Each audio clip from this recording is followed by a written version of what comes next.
भाइयों, बुज़ुर्गों, पार्टी के कायदीनों, लीडरों, अस्सलाम वालेकुम। और मेरी बहन, अस्सलाम वालेकुम। मैं जब ये नोटिस मुझे मिला, जब ये मुझे इंटरनेट के ज़रिए, व्हाट्सएप के ज़रिए ये एक ग्रुप, तो मुझे इसमें कुछ ज़्यादा परेशानी है, कोई हैरानी नहीं हुई, क्योंकि मुझे अंदाज़ा था। और मैं आपको ये भी बताता चलूँ कि जब मैं दुबई गया तो मेरी एक कारोबारी मीटिंग थी, उस सिलसिले में मुझे जाना पड़ा कि वो लोग यहाँ पे पाकिस्तान नहीं आ सकते थे। तो मुझे अंदाज़ा था, क्योंकि मैंने 3-4 इश्यूज के ऊपर बहुत स्ट्रॉन्ग स्टैंड लिया था। बहुत सी बातें हैं, मैं आपको बताऊंगा कुछ। यहाँ पर जब लियाकत बाग में जलसा हुआ तो उस वक्त हम लोगों ने काफी मेहनत की, काफी राब्ते कायम किए, काफी लोगों के पास हम लोग गए तहसीलों में, और लियाकत बाग का जलसा अल्हम्दुलिल्लाह एक अच्छा जलसा जो यहाँ पे मुनक्कद की, इसको मुशावरती इजलास आ गया, लेकिन मैं देख रहा हूँ कि ये एक जलसे की शक्ल इख्तियार कर गया है और यहाँ पर सब ने अपने अपने दिल की बात की है। मुशावरत आपकी, लेकिन एक बात मैं आपको बता दूं कि हमारा इस ओहदे के साथ राजा मोहम्मद अली साहब इंतहाई शरीफ आदमी, और इनसे गलती ये हुई कि इन्होंने तंजीम को मुनज़्ज़म करने की कोशिश की शहर के अंदर, और ये उस ग्रेटर गेम का हिस्सा नहीं बने। मेट्रोपॉलिटन में हमारे ऊपर जो एक नहीं दो MNA हमारे ऊपर इन्होंने जो मुसल्लत किए हुए हैं, जो पार्टी की हमारी नहीं है, वो का फेरा भी हमारे जनरल सेक्रेटरी साहब को जाता है।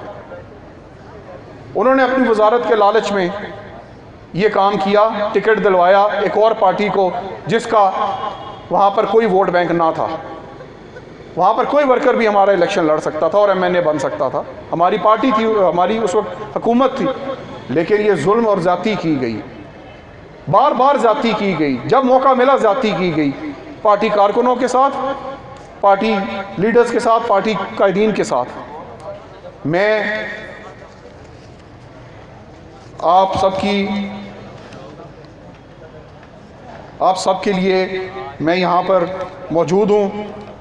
गो कि ये काम बहुत मुश्किल है। एक बात ज़हन नशीं रखें कि हमारा ये सफ़र ये जारी और सारी रहेगा। हमारा मिशन हरगिज़ किसी सदारत तक पहुंचना नहीं है। आज ये हमारा इजलास हुआ है डिस्ट्रिक्ट बॉडी का, कर्नल साहब भी साथ थे, हमारी वहाँ पर डिस्कशन हुई है और उसमें ये फ़ैसला हुआ है कि हमारा सफ़र वर्कर का के लिए जद्दोजहद है, मेहनत है उसके लिए, और उसमें ये फ़ैसला हुआ है कि हमें अपने ओहदों के साथ कोई लालच नहीं करनी और हमें जो असूली मौक़िफ़ है उसके लिए जंग लड़नी है। और जब तक ऐसे नाम नहाद MNAs और ऐसे नाम नहाद हमारे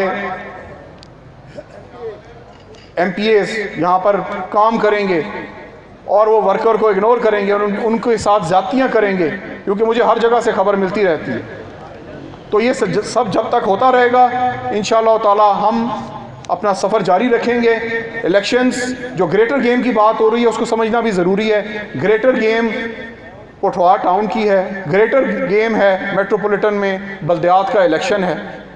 अगर ये सब कुछ इसी तरह ही इन्होंने करना है जिस तरह इन्होंने कैंट में एक फ्री हैंड दे दिया, इलेक्शंस में गलत टिकट दिए, यहाँ पर बहुत से कारकुन बैठे हुए जो इलेक्शन लड़ना चाहते थे। तरीका, सियासी तरीका तो यह है कि उनके घरों में जाकर उनको पहले राज़ी किया जाता और फिर टिकट्स अनाउंस किए जाते। लेकिन सियासत इनको कोई सिखा सकता है? ये इन्होंने तो PhD की हुई है, एक नहीं बल्कि 3-3 PhDs की हुई हैं। आप पहले जाके जो नाराज़ कारकुन हैं, जो टिकट के एप्लीकेंट्स हैं, सारों को राज़ी करते हैं और फिर उस वार्ड का टिकट जो है अनाउंस करते हैं। ये अब आपको कौन समझाए? इसी तरह ये इन्होंने जो ठेका दे दिया है सिटी को, एक दूसरी जमात को, मैं उसको बिल्कुल नहीं मानता। और राजा मोहम्मद अली साहब की जो उन्होंने माजूल करने की कोशिश की है, ये उसी गेम का एक हिस्सा है। सारे ये 3-4 लोग एक ही थाली के चटे बटे हैं, इनको बिल्कुल अपने रावलपिंडी शहर के साथ ज़्यादती नहीं करने देंगे, नहीं करने देंगे, नहीं करने देंगे।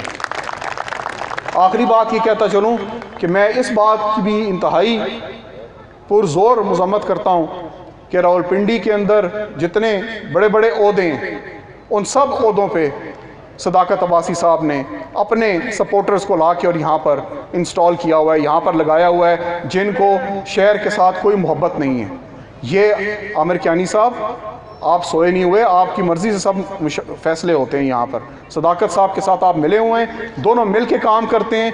जिस तरह नेगेटिव और पॉजिटिव एक दूसरे के बगैर नहीं रह सकता, जुड़े बगैर, उसी तरह ये दोनों भी इकट्ठे ही रहते हैं हमेशा, एक दूसरे की मुखालफत करते हैं और वर्कर्स को आपस में, हम सबको आपस में लड़ाते हैं और उसका फ़ायदा ये लोग उठाने की कोशिश करते हैं। ये मेरी आखिरी बात थी, लेकिन मैं इंशाअल्लाह ताला आप लोगों के साथ हूँ, आप लोग हमारे साथ हैं और हमारा ये जो सफ़र है ये जारी रहेगा और इसमें मुश्किलात भी आएंगी, इसमें बहुत सारे मसाइल भी आएंगे और मैं इसके लिए बिल्कुल तैयार हूँ ज़हनी तौर पर। राजा मोहम्मद अली साहब, आप भी आज के जलसे के बाद आप भी बिल्कुल तैयार हैं कि आपकी और हमारी मुश्किलात में मज़ीद इजाफा होने वाला है। अल्लाह ताला आपका इंशाल्लाह, नहीं जी, इंशाल्लाह हम उनको ये बताएंगे कि ये मुश्किलात जो है इनको किस तरह से कवर किया जाता है जी, इंशाल्लाह हमारे साथ है। अल्लाह ताला आपका हामी नासिर है। बहुत शुक्रिया जी। जब ये नोटिस मुझे मिला, जब ये मुझे इंटरनेट के जरिए, व्हाट्सएप के जरिए ये ग्रुप के अंदर मैंने देखा नोटिफिकेशन, तो मुझे इसमें कुछ ज्यादा परेशानी या कोई हैरानी नहीं हुई, क्योंकि मुझे अंदाजा था।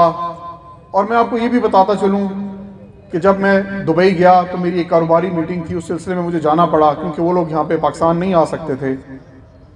तो मुझे अंदाज़ा था, क्योंकि मैंने 3-4 इश्यूज़ के ऊपर बहुत स्ट्रॉन्ग स्टैंड लिया था। बहुत सी बातें हैं, मैं आपको बताऊंगा कुछ। यहाँ पर जब लियाकत बाग में जलसा हुआ तो उस वक्त हम लोगों ने काफ़ी मेहनत की, काफ़ी राब्ते कायम किए, काफ़ी लोगों के पास हम लोग गए तहसीलों में, और लियाकत बाग का जलसा अल्हम्दुलिल्लाह एक अच्छा जलसा, जो कि सिर्फ ज़िले के लेवल पे जलसा हुआ। कहने को वो नॉर्थ पंजाब ने किया, लेकिन वो असल में दर हकीकत वो ज़िले का जलसा था।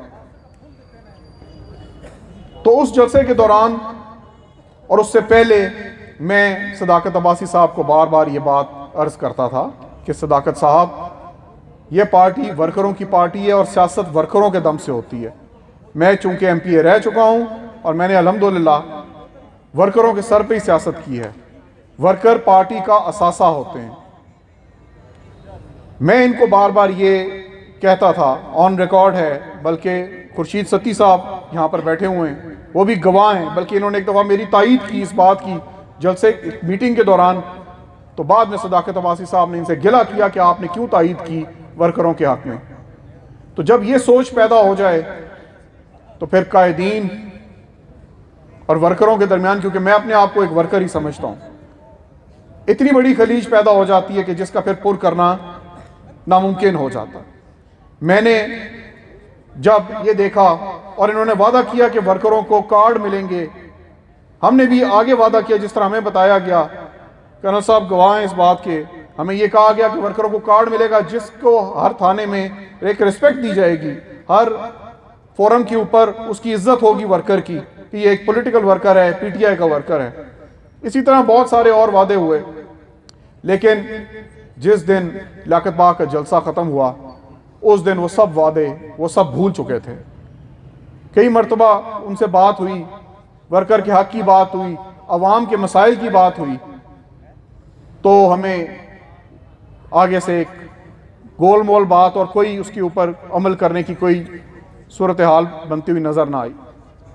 तो मैंने इस पर दिल बर्दाश्ता होकर एक प्राइम मिनिस्टर को, अपने पार्टी के चेयरमैन को, इमरान खान को एक ख़त लिखा और उस खत में लिखा कि खान साहब, पार्टी इन मसाइल से हमकनार है और एक खलीज है जो वर्कर और पार्लियामेंटेरियंस के दरमियान पैदा हो चुकी है, इसको सिर्फ और सिर्फ आप इस खलीज को पुर कर सकते हैं। मेरा ये ख़त ऑन रिकॉर्ड है और मैंने ये ख़त खान साहब तक पहुंचाया और कॉपीज़ अपने जो मेरे सीनियर थे लोग, जिनमें सैफुल्लाह न्याजी साहब और बाकी लोग भी शामिल हैं, उन सबको मैंने ये बात बावर करवाई और उनको ख़त पहुंचाया। इसके बाद कुछ अरसा गुजरा तो मैंने कर्नल साहब से भी अर्ज़ की, हमने कुछ तंजीमें वगैरह लगाई, उनकी तरफ से भी कंप्लेंट पे कंप्लेंट आ रही थी, क्योंकि ये हल्का सदाकत अब्बासी साहब का हल्का था, क्योंकि ये हल्का कैंट का हल्का था जो आमिर कियानी साहब का हल्का है। तो इन दोनों जगहों पे, इन दोनों हल्कों में जो मसाइल आ रहे थे, हमारे कारकुनों को, तंजीमी ओहदेदारों को प्रॉब्लम्स आ रही थी, जिनमें मेरे प्यारे भाई सरदार नासिर साहब भी शामिल हैं। कैंट के अंदर तरक्याती कामों में इनको बिल्कुल पूछा नहीं जा रहा था, इनसे कोई मुशावरत नहीं हो रही थी। तो ये सब मसाइल सदाकत अब्बासी साहब से गोश गुजार किए, उनको बताया। इसी तरह आमिर कियानी साहब को भी बताया। तो आमिर कियानी साहब के साथ पास मैं खुद गया, सरदार नासिर को लेके गया। मैंने कहा ये हमारी तंजीम का प्रेसिडेंट है और पुराना वर्कर है, ये कैंट का प्रेसिडेंट रह चुका है पहले भी, आप मेहरबानी करें वर्कर्स को उनका हक दें, तंजीमी ओहदेदारों को उनका हक दें। तो इसके ऊपर सरदार नासिर साहब आज हमारे साथ ही बैठे, ये पहले ही बता चुके हैं कि क्या रद्द अमल था उनका, ये क्या उन्होंने मदद करनी थी। वो मदद तो कोई ना हुई, उल्टा वो इनके और दुश्मन बन बैठे। और उसके बाद जब कैंट का इलेक्शन आया तो कैंट के इलेक्शंस में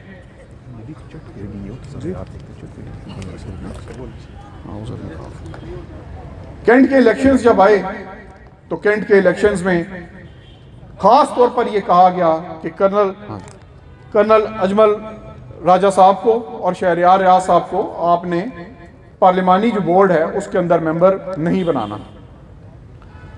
जब ये सूरत हाल सामने आई और आमिर कियानी साहब की तरफ से वाज़ेह इंस्ट्रक्शन सामने आई, तो मैं ये समझ बैठा कि अभी इस वक्त अगर मैंने ये आवाज़ उठाई अपने लिए या पार्टी के आइन के लिए, अगर ये आवाज़ उठाई तो इसका नुकसान इलेक्शंस में होगा। और ये सारा मलबा अगर कोई इलेक्शंस में गड़बड़ होगी तो ये सारा इलेक्शंस का मलबा हमारे सरों पे डालेंगे। ये कर्नल साहब को भी इस बात का बखूबी इल्म है। लिहाजा हम लोगों ने खामोशी इख्तियार की और इलेक्शंस का रिज़ल्ट, जो कि हम इतना बुरा नहीं समझ रहे थे, लेकिन इस हद तक बुरा आया और उससे और अंदाज़ा हुआ, हमें अंदाज़ा तो था लेकिन उससे पता चला कि ये वर्कर्स किस हद तक नालायक हैं। अवाम की अगर दाद रसी कर दी जाए, मैं खुद MPA रहा हूँ, हमने कोई दूध की नहरें नहीं बहाई अपने हलकों में, लेकिन अगर आप किसी की गमी खुशी के ऊपर चले जाते हैं तो उसकी दाद रसी किसी न किसी हद तक